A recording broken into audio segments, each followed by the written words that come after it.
Master, what is the true nature of reality? The young student asked, his eyes filled with curiosity as he sat beneath the ancient tree, seeking guidance. The old master, with a gentle smile, paused for a moment, looking into the distance as the afternoon breeze stirred the leaves around them. "Ah, the nature of reality," he said softly. "That is a question that has puzzled even the wisest of minds for centuries." The student leaned forward, eager for an answer. "Let me ask you this," the master began. "When you look at this tree, what do you see?" "I see a tree, master. Its bark, its branches, its leaves," the student responded confidently. "And if you take away its leaves, is it still a tree?" the master asked. "Yes," the student replied. "Then, what if you take away its branches?" The student hesitated but eventually nodded. "I suppose it would still be a tree, though a very different one." The master's smile widened.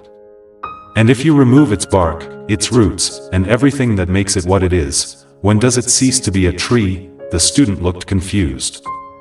"I don't know, master."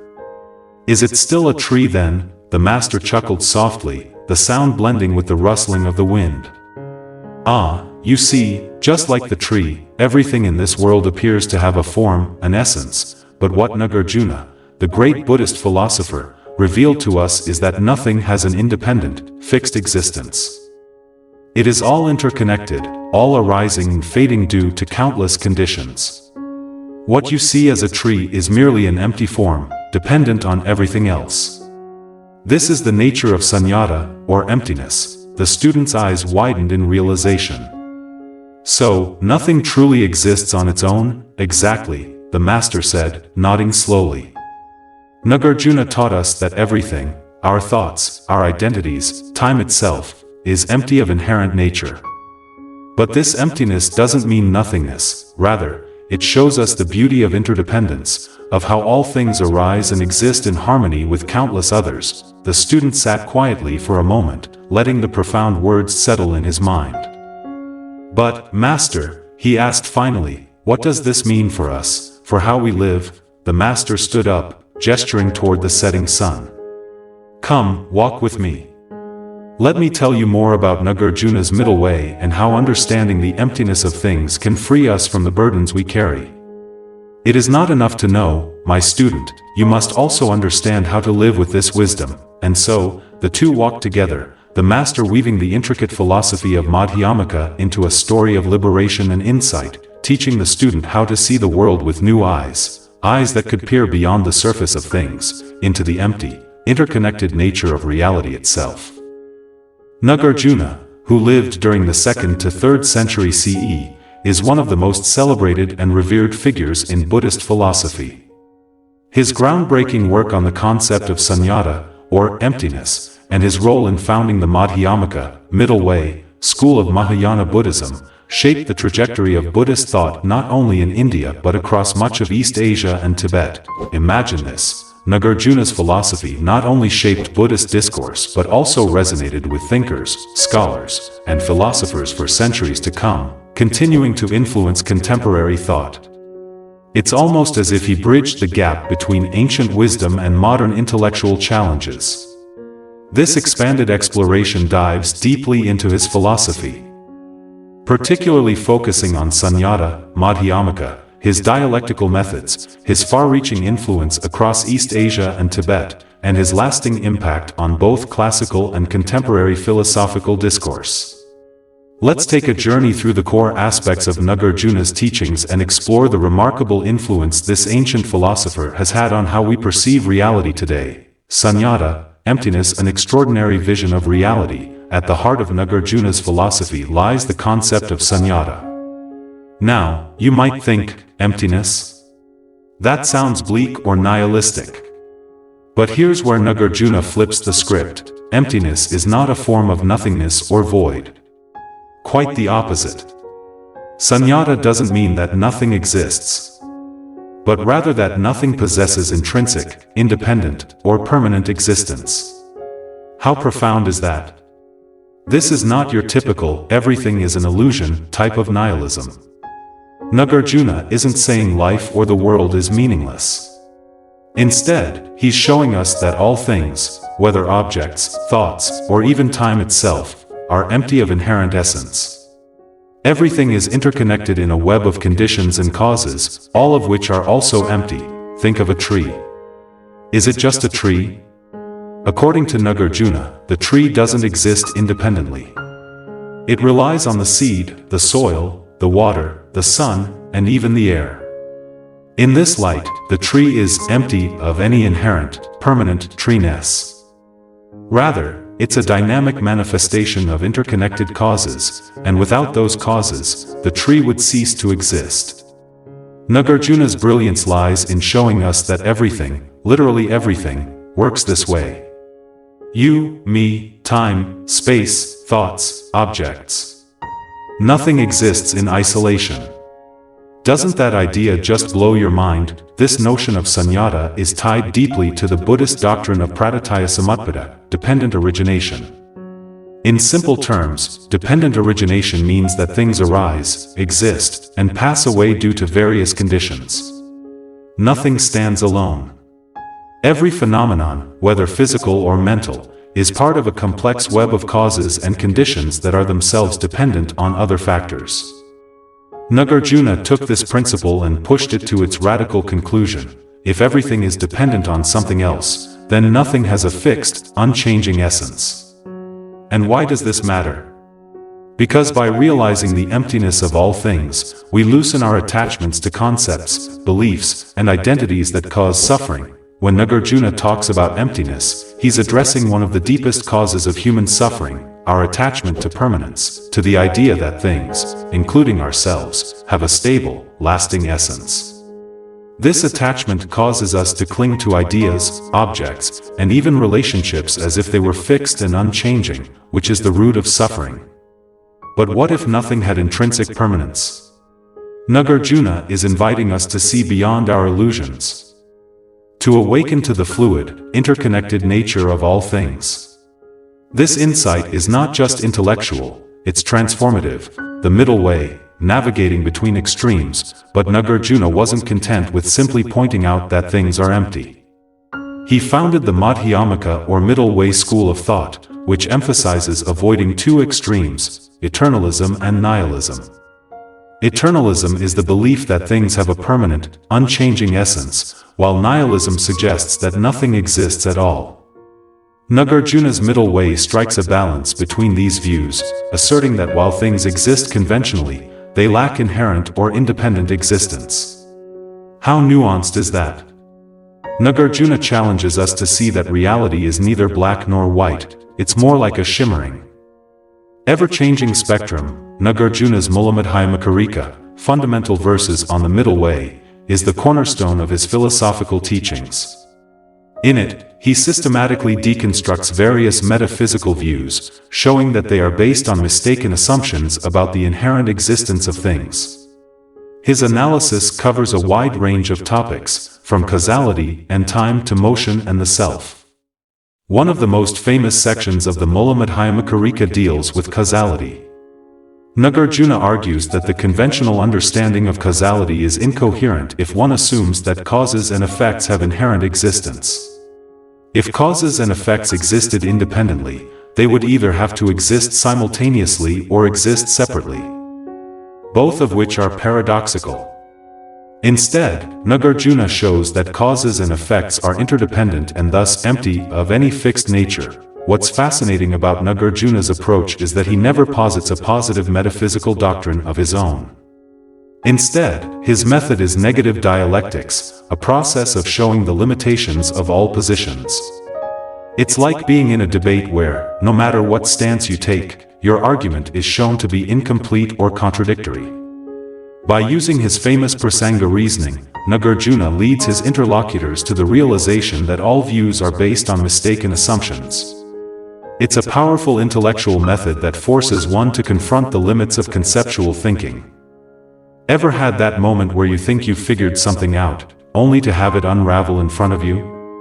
That's the Nagarjuna experience, the tetralemma, a masterclass in dialectical reasoning. One of the most intriguing aspects of Nagarjuna's dialectical method is his use of the tetralemma.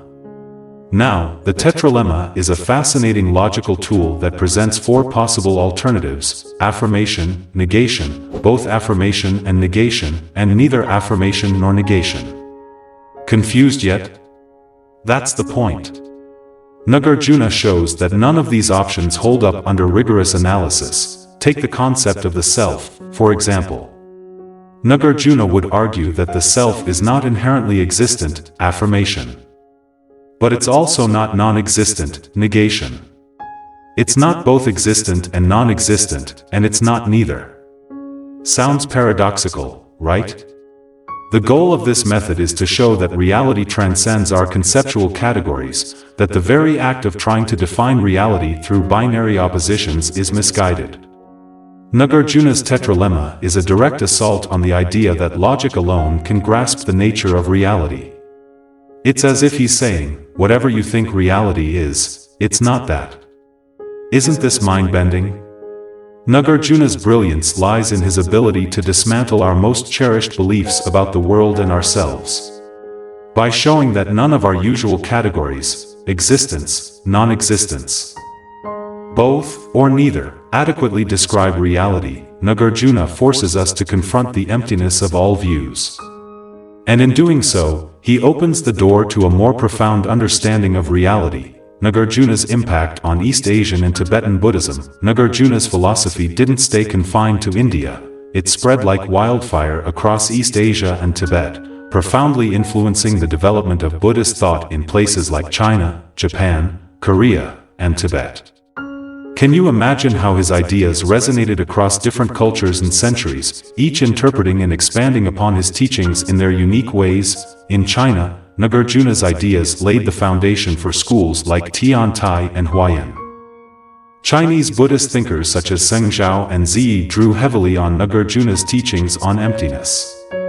Ziyi, the founder of the Tiantai school, formulated the doctrine of the Three Truths, which posits that reality can be understood as simultaneously empty, provisionally existing, and ultimately beyond conceptualization. It's fascinating to see how Nagarjuna's ideas were adapted to fit the Chinese intellectual and cultural context, resulting in profound philosophical systems that emphasize the unity of all things. And then there's Zen Buddhism in Japan. Ever wonder where Zen got its emphasis on direct, non-conceptual experience of reality? That's Nagarjuna's influence right there. The Zen rejection of conceptual thinking and the focus on immediate, unmediated experience echoes Nagarjuna's critique of intellectual constructs. Dogen, the great Zen master, drew upon Nagarjuna's insights when he wrote about the emptiness of time and the self in his Shobogenzo. Zen's focus on direct, experiential insight into the nature of reality can be seen as a continuation of Nagarjuna's emphasis on transcending conceptual thought. In Tibet, Nagarjuna's influence was even more profound. His teachings on emptiness became a central pillar of Tibetan Buddhist philosophy, especially in the Gelug school founded by Tsongkhapa. Tsongkhapa wrote extensive commentaries on Nagarjuna's works and further developed Madhyamaka philosophy. In Tibetan Buddhism, the realization of emptiness is considered essential for attaining bodhisattva ideals and achieving enlightenment. Isn't it remarkable that an ancient philosopher's ideas could become so integral to a spiritual practice that spans meditation, ethics, and the entire path to awakening? In Tibetan Buddhism, Nagarjuna's teachings aren't just abstract philosophy, they're a roadmap to liberation. Tibetan monks study his works intensively, engaging in rigorous debate and meditation to internalize the concept of emptiness.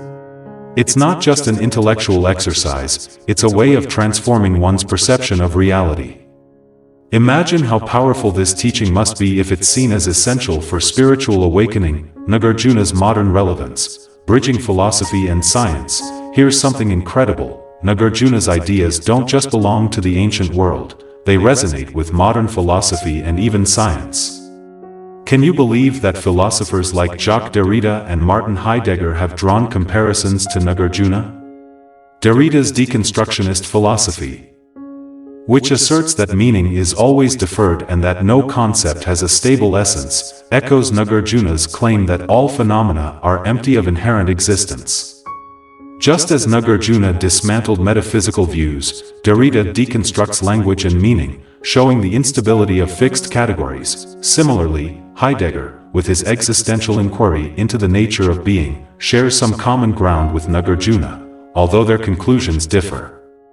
While Nagarjuna denies the inherent existence of all things, Heidegger explores the nature of being in a way that also challenges traditional metaphysical frameworks. Isn't it fascinating how Nagarjuna's ideas about emptiness and the limits of conceptual thought find echoes in the works of modern Western philosophers? And let's talk about quantum physics for a second. Yes, you heard that right, quantum physics. Some scientists and philosophers have noticed intriguing parallels between Nagarjuna's view of dependent origination and the relational nature of reality described by quantum mechanics. In the quantum world, particles don't have a fixed identity until they are observed, which is strikingly similar to Nagarjuna's claim that phenomena have no inherent existence but arise in dependence on conditions. How mind-boggling is that? It's as if modern science is catching up to what Nagarjuna realized centuries ago, Nagarjuna's dialectical genius and the path to liberation. So, what makes Nagarjuna truly exceptional as a philosopher? It's his dialectical method. His ability to show us the limits of our conceptual thinking without ever offering a positive doctrine of his own. He doesn't give us a neat set of beliefs to follow.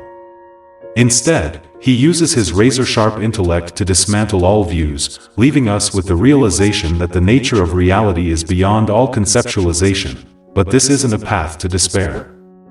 Nagarjuna's dialectic is not nihilistic, it's liberating. By showing us that all views are empty, he frees us from the grip of rigid beliefs, attachments, and suffering. Isn't that an incredibly empowering thought? Nagarjuna's philosophy isn't just for scholars or monks, it's a tool for anyone who seeks to understand the nature of reality more deeply and live more freely. His famous tetralemma, with its 4 alternatives, is a masterclass in showing us how no conceptual view can fully grasp reality. Whether you affirm, deny, or try to find a middle ground, Nagarjuna shows that none of these positions hold up under scrutiny. It's like standing at the edge of a cliff, looking out over an endless horizon of possibilities, but realizing that none of them quite capture the full picture. Nagarjuna's point is not to leave us in confusion but to help us realize that reality is beyond all fixed views. Conclusion: a lasting legacy, Nagarjuna remains one of the most profound and influential thinkers in the history of philosophy, Buddhist or otherwise. His concept of sunyata revolutionized Mahayana Buddhism and provided a radical critique of all fixed views. Whether they pertain to the self, phenomena, or even the teachings of Buddhism itself. His Madhyamaka philosophy laid the foundation for centuries of Buddhist thought and continues to inspire scholars, meditators, and philosophers today. Isn't it amazing how a philosopher who lived so long ago can still be so relevant? Whether we're talking about his influence on Tibetan Buddhism, his connections to modern philosophy, or the surprising parallels with quantum physics, Nagarjuna's work continues to challenge and inspire those who seek to understand the nature of reality.